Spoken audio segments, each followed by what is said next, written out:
Tunakutana na vlogu mechi hapa. Mshikaji alikuwa cheki na kima, kampiga mabusu kama yote mtoto wa kike, then kamtia kiunoni pale mwamba, kambebelea mpaka chumbani. Yani mshikaji alikuwa elewi hata mara moja, yani kama bubu hataki kusemeshana. Yani mshikaji anachokitaka ni mchezo tu, kamtupia bidada mpaka kitandani, alafu then mwamba kaanza kujiweka sawa kuweza kupata vitu. Bidada ni miguno tu.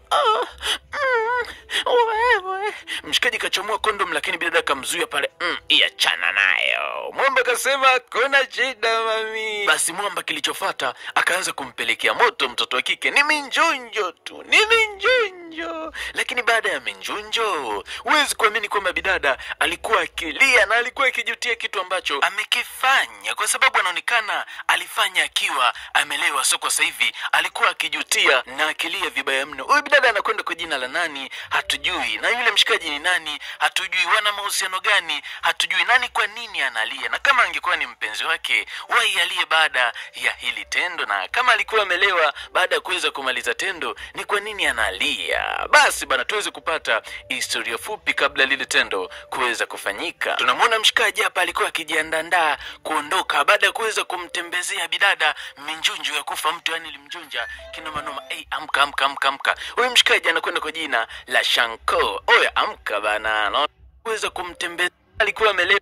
Huyu bidada anakwenda kwa jina la nani hatujui, na yule mshikaji ni nani hatujui, wana mahusiano gani hatujui, nani kwa nini analia, na kama angekuwa ni mpenzi wake wai alie baada ya hili tendo, na kama alikuwa amelewa baada ya kuweza kumaliza tendo ni kwa nini analia. Basi bana, tuweze kupata historia fupi kabla lile tendo kuweza kufanyika. Tunamwona mshikaji hapa alikuwa akijiandaa kuondoka baada ya kuweza kumtembezea bidada minjunju ya kufa mtu, yani limjunja kinoma noma. Amka. Huyu mshikaji anakwenda kwa jina la Shanko. Oya amka bana, naona umeenjoy show zima ambalo niliweza kukupatia usiku wa leo. Basi kabidada kakawa kanaamka hapa. Huyu bidada anakwenda kwa jina la Eva, na mshikaji alikuwa akimwambia kwamba fanya chap kwa sababu mimi nataka niondoke, naomba unilipe. Yani kumbe huyu mwamba kazi yake ni kwamba kama uko na stress au kama una hamu ya kufanya mapenzi, basi unamuita na kuridhisha, alafu then unamlipa, anajichenga zake. So huyu bidada alimuita mshikaji hapa ili mradi amlizisha aweze kumfanya aweze kupata raha,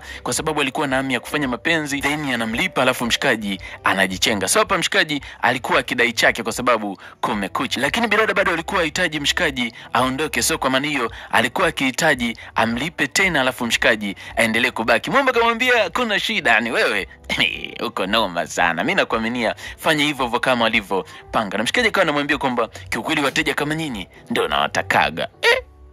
Basi bidada alichokifanya ikabidi aanze kumlipa mshikaji pale, na akawa anamlipa kwa njia ya sim benki, na mshikaji alikuwa akimtajia namba yake ya benki, na bidada hawezi kuamini kwamba alithibitisha, na mshikaji akaanza kuvua nguo. Wewe nini? Sinavua, si umenilipa, inabidi tuendelee na show. Hapana bana, mimi sijakulipa kwa sababu eti tu sex. No, kwa muda huu mimi sihitaji kufanya mapenzi. Kwa nini hutaki kufanya mapenzi? Amna, mimi nimekulipa tu kwa sababu nataka niendelee kubaki nawe. Kivipi? Yaani nilipe kiasi kama hicho alafu tusifanye mapenzi? Kuwa serious bana. Mshikaji alijua kwamba amelipwa ili mradi aendelee na show. Kumbe bidada amemlipa mshikaji kwa sababu anataka aendelee tu kubaki naye, kwa sababu hataki kuwa mpweke, kwani siku leo haendi kazini. So alikuwa hahitaji aendelee kubaki peke yake, so kaona ni vyema akiendelea kubaki na mshikaji. Lakini mshikaji bado alikuwa haelewi, kwa sababu yeye kazi yake ni unamlipa then mnafanya mapenzi. Wewe ukamlipa alafu mnakuwa mnashangana pale. Mshikaji akawa anamshangaa bidada, na bidada anavaa nguo kwa kujificha kinoma noma. Asa unajificha nini wakati usiku mzima nimekuonea? Kabidada kaona aibu alafu kakakimbia pale. Mshikaji akawa anacheka. Watoto wa kike wana mambo kweli. Bidada alifika jikoni, alikuwa akiwaza kinoma noma, kwa sababu ndo mara yake ya kwanza kumnunua mwanaume na kufanya naye kitu ambacho amefanya naye. Na kiukweli ni kwamba huyu bidada kapagawa na mshikaji, kwa sababu mshikaji usiku mzima amemjunja minjunjo ambayo haijawahi kuonekana kwenye hii dunia. So bidada huwezi kuamini ni kwamba mshikaji amemkaa kichwani kinoma noma, na ndo maana ameweza kumlipa kwamba mshikaji endelee kubaki naye, na aliweza kumwandalia breakfast na akampelekea mshikaji mpaka kwenye bed. Nimekuandalia breakfast, nilikuwa naomba uenjoy hapo. Mshikaji kashangaa, sijaelewa, yani umeniandalia mimi breakfast ya nini? Mimi kama nani? Mimi mpenzi wako? Mimi si umenilipa kwa sababu tu ya kufanya mapenzi mimi na wewe? Masuala ya breakfast yanatokea wapi? Mimi nimefanya kwa upendo kwa sababu umefanya kazi kubwa sana usiku wa leo, so nimekufanyia kwa upendo tu. Mshikaji akaona hakuna shida. Yani mshikaji kwenye kazi yake hataki kuingiza kitu chochote. Yani kwa sababu umemlipa kwa sababu ya kufanya mapenzi, basi hakikisha kwamba unazingatia yule. Yani hataki kuongwaongwa kabisa. Yani anataka alipwe pesa alafu aifanyie kazi. Hataki kupewa kitu ambacho hajakifanyia kazi. Wakati mwingine tunamuona mshikaji alikuwa akishuka zake down hapa na akamfuata bidada kwa sababu ameshakaa zaidi ya masaa 5 hapa. Hakuna chochote ambacho kinaendelea zaidi ya kuzunguka tu kwenye mjengo. Na mshikaji alikuwa akilalamika kwamba nini ambacho kinaendelea? Mimi sielewi hapa kwa sababu tumekaa tu. Nini ambacho nitakiwa tukifanye? Bidada akamwambia, wala usijali, tunaweza tukacheza game. Game? Yani mimi nicheze game? Sijakuelewa. Yani wewe umenilipa kwa sababu mimi kuendelea kukaa na wewe hapa, si ndio? Tulia mtoto wa kike. Sitaki uniguse. Sijakulipa kwa sababu ya kufanya mapenzi. Nimekulipa kwa sababu tu nataka kuendelea kubaki nawe. Kivipi? Kivipi ubaki na mimi? Na nikiangalia kabisa naona muda wangu unakwenda bure kabisa, na muda unaenda alafu hamna kazi ambayo naifanya. Amna bana, kama utojari basi tucheze bao. Basi bana, walichokifanya ikabidi waanze kucheza bao kati ya mshikaji pamoja na bidada ambaye anakwenda kwa jina la Eva. Na mshikaji alikuwa akicheza akiwa na furaha, na hii ndio furaha ya bidada. Lakini huwezi kuamini ni kwamba huyu bidada alikuwa amedata na mshikaji kinoma noma, muda wote alikuwa akimtazama, yani amempenda yote, yani alimkodi, lakini mwisho wa siku amejikuta amempenda, nataka awe wa kwake daima. Na bidada alikuwa akimsogelea taratibu mshikaji kama vile kuna kitu anakitaka. Huyo mwamba kapigwa busu takatifu pale, lakini mwamba katoka. Wewe una matatizo gani? Nini ambacho unakifanya? Umenilipa ili unibusu au umenilipa ili mradi tufanye mapenzi? Alafu wewe ndio umeniambia kwamba siku leo hamna chochote ambacho tunakifanya. Yani mshikaji alimwashia moto bidada kinoma noma, kwa sababu kila kitu ambacho kipo kwenye mwili wake kinalipiwa. Ukitaka mapenzi unalipia, ukitaka mabusu unalipia. Yani kwenye mwili wa mshikaji hakuna cha bure kabisa. Alikasirika mwamba, alafu akawa amepata kagia kakuondokea. Basi mwamba akajichenga. Wakati mwingine tunamwona bidada Eva alikuwa amelewa chakali, yani yuko chakali, na rafiki yake ndo alikuwa akimleta maskani. Huyu rafiki yake anakwenda kwa jina la Eva, na taratibu alikuwa akimleta nyumbani kwake na akamweka kwenye coach pale na akawa na mstiri. Na huyu ndo rafiki wa kweli, kwa sababu hawezi kutelekeza sehemu ambayo utakuwa umelewea. Basi bidada alibidi aende kuangalia kitu ambacho kinaweza kikamfanya bidada aweze kujistiri hapa sebreni. So akatoka na duvet pale na akamweka sawa, kwani hakutaka kuondoka bila kuhakikisha kwamba rafiki yake yuko sawia. So alichokifanya akawa anamfunika huyu bidada ambaye ni rafiki yake, na huyu Eva anakwenda kwa jina la Anita, na licha ya urafiki pia ni mfanyakazi wake. Yani huyu Eva ni bosi wake na huyu bidada ambaye anakwenda kwa jina la Anita. Basi Anita alijichenga pale, lakini Eva akawa anaamka, siku yangu ya birthday leo, kwa nini nilale? Why nilale wakati siku yangu ya birthday imefika? Acha mimi niamke, kwa sababu leo ni siku yangu nzuri. Happy birthday to me, happy birthday to me, happy birthday dear Eva, happy birthday to you. Jamani, makofi! Niko mwenyewe na kula keki yangu mwenyewe na hakuna mtu ambaye atafanya chochote. Watu si wamenitenga, marafiki wote wamekaa mbali na mimi.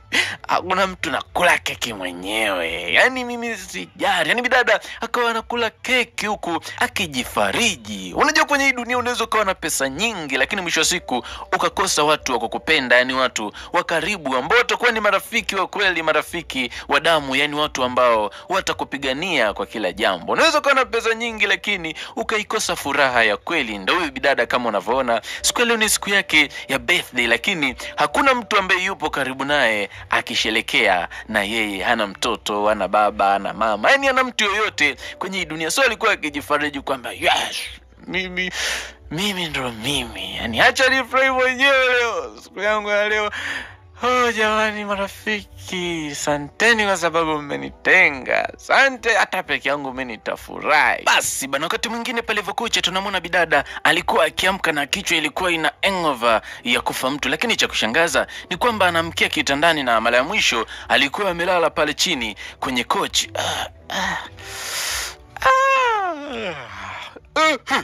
Wewe jini au?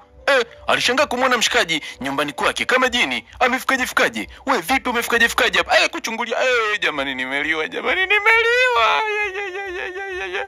Wewe kijana mbaya. Kivipi mimi kijana mbaya wakati uliniita mwenyewe? Sikumbuki. Nilikuita mimi. Oh shit. Wewe kijana mbaya, wewe kijana mbaya. Kivipi mimi kijana mbaya wakati uliniita mwenyewe? Sikumbuki. Nilikuita mimi. Oh shit. Ulinipigia simu na ukaniambia sikumbuki chochote. Yaani bidada hakuna ambacho anakikumbuka. Mshikaji alichokifanya akamchukulia maji ili mradi aweze kumletea bidada aweze kushusha kitu ambayo imekaa kichwani kwake. Basi kampatia grass pale, lakini bidada anachukua kwa kuogopa kinoma noma na mshikaji akammiminia maji pale bidada. So bidada alichokifanya ikabidi aanze kunywa maji, lakini muda wote na mashaka na huyo mshikaji, kwa sababu mshikaji muda wote anachokiwaza ni ngono tu. Na mwamba akawa anamwambia kwamba vipi unajisikiaje? Hamna chochote ambacho anajisikia kabisa. Anze kunywa maji, lakini muda wote na mashaka na huyo mshikaji, kwa sababu mshikaji muda wote anachokiwaza ni ngono tu. Na mwamba akawa anamchukua kwa kuogopa kinoma noma na mshikaji akammiminia maji pale bidada. So bidada alichokifanya ikabidi aanze kunywa maji, lakini muda wote na mashaka na huyo mshikaji, kwa sababu mshikaji muda wote anachokiwaza ni ngono tu. Na mwamba akawa anamwambia kwamba vipi unajisikiaje? Hamna chochote ambacho anajisikia kabisa. Yaani bidada hakuna kitu ambacho anakikumbuka ambacho kiliweza kutokea siku ya jana. Basi bidada alimaliza kunywa maji, alafu then kampatia mshikaji ile glasi ya maji, na bidada alianza kumwambia mshikaji kwamba kiukweli kwa kitu chochote ambacho kilitokea siku ya jana hakuna kitu ambacho nakikumbuka. Na vipi je, tulifanya kitu chochote kati yangu mimi na wewe? Kwa sababu mimi hakuna kitu ambacho nakikumbuka, unajua. Kwa nini nisifanye? Yes, nilikutia mishindo usiku wa jana. Kwa nimeliwa? Yes, umeliwa. Kwani kuna shida? Ninachotaka tu nilipe pesa yangu. Yaani amenila bado na pesa natakiwa nimlipe.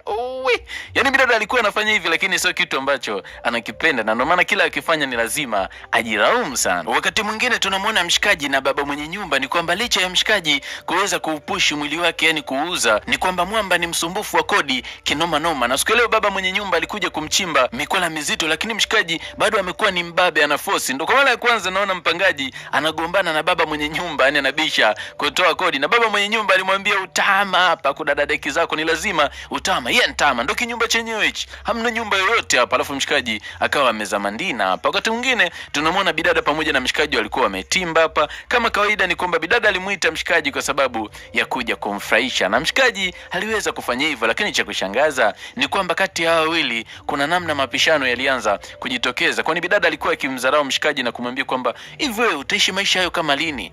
Kwa hiyo unadharau maisha yangu, si ndio? Hapana, si dharau maisha yako, lakini hayo maisha unadhani utaishi mpaka lini? Inatakiwa siku moja na wewe na familia uitwe baba, kwa sababu nikikuangalia ni mwanaume mzuri, lakini unaonekana ni jigoro tu. Yani wewe hamna kazi kabisa. Yani nikikupandisha juu mpaka chini, yani wewe maisha yako yataishia pabaya sana.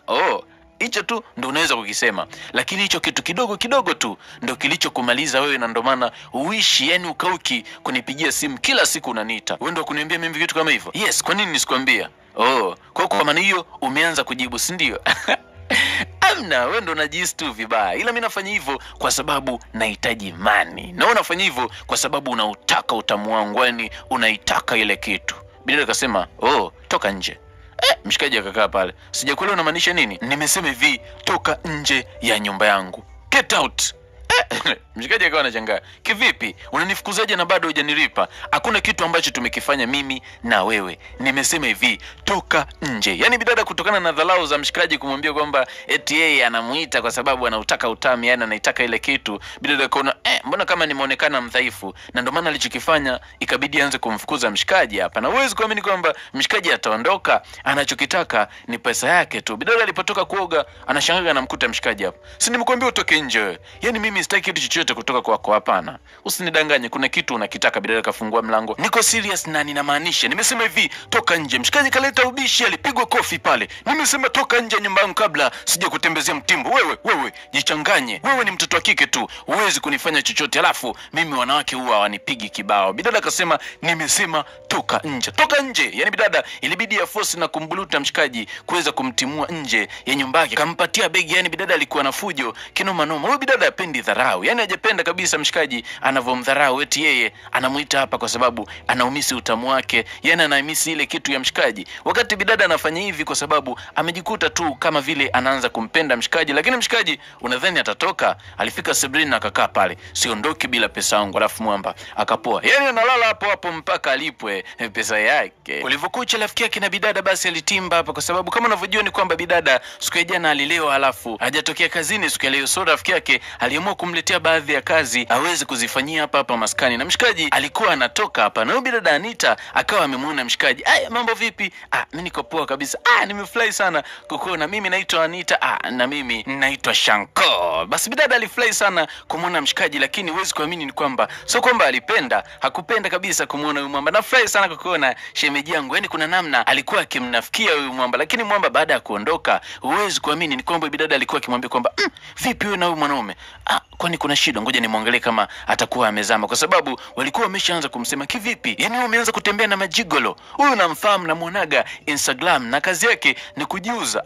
Yani ilimshangaza sana rafiki yake. Jamani wewe umefikia huko Eva? Lakini bidada alijikuta analia kwa sababu kinachomfanya afanye hivi ni upweke. Yani ana upweke wa kupitiliza, so anajikuta anakosa namna ya kuweza kufanya jambo lolote, na ndio maana anajikuta anafanya haya yote. Lakini rafiki yake alikuwa akimwambia kwamba wanaume ni wengi sana hapa mjini, umekosa kabisa mwanaume wa kuwa naye mpaka unakuwa na huyu jigolo ambaye anatambulika Instagram, kila mtu anamjua. Wanawake wote ni wa kwake kwenye hii dunia, yani mwanamke yote ambaye utamtaka ni lazima umpate. Sio kweli. Bidada alimshauri vikali, alafu then akawa anajichenga, lakini alimwachia machungu sana bidada kwa sababu amemwambia ukweli, na bidada aliumia sana mpaka moyo wake akahisi kama umeganda hivi, na mwili ndio ulikuwa ukitembea. Na mshikaji akawa anamwambia kwamba nilipe pesa yangu, nataka niondoke, sitaki kuendelea kukaa hapa. Lakini bidada moyo wake ulikuwa ni mgumu kinoma noma. Moyo wake hapo ni kama vile umemwagiwa maji alafu ya baridi. So kila kitu ambacho mshikaji anazungumza bidada haelewi. Basi alichokifanya akamwambia, fanya kitu kimoja, nipe namba yako nikulipe pesa yako. Basi mshikaji akawa anamtajia bidada namba pale, limradi bidada aweze kumlipa kupitia sim banking, na bidada aliweza kufanya hivyo na akamwambia, tazama simu yako, kila kitu nimesha kithibitisha. Na mshikaji ilibidi aweze kufanya hivyo kuweza kuitazama simu yake, kwa sababu bidada alikuwa tayari amemtumia pesa. Basi mshikaji hiyo ndio ilikuwa furaha yake, akamwambia asante. Lakini bidada alimwambia kwamba sidhani kama mimi na wewe tutakuja kuonana tena, yani siku ya leo ndo siku ya mwisho, na sitamani uje kuja hapa alafu nakuchukia. Mshikaji akasema isiwe kesi, yani mwamba anachokijari ni pesa tu. Basi akawa anajichenga. Bidada baada ya kuweza kumfukuza mwamba akawa analia kwa sababu anasumbuliwa na upweke. Kama nilivyoweza kusema kwamba unaweza ukawa na pesa lakini mwisho wa siku ukashindwa kabisa kuimiliki furaha. Stop. Kuna watu wengi wamekuwa wakiniuliza kwamba hivi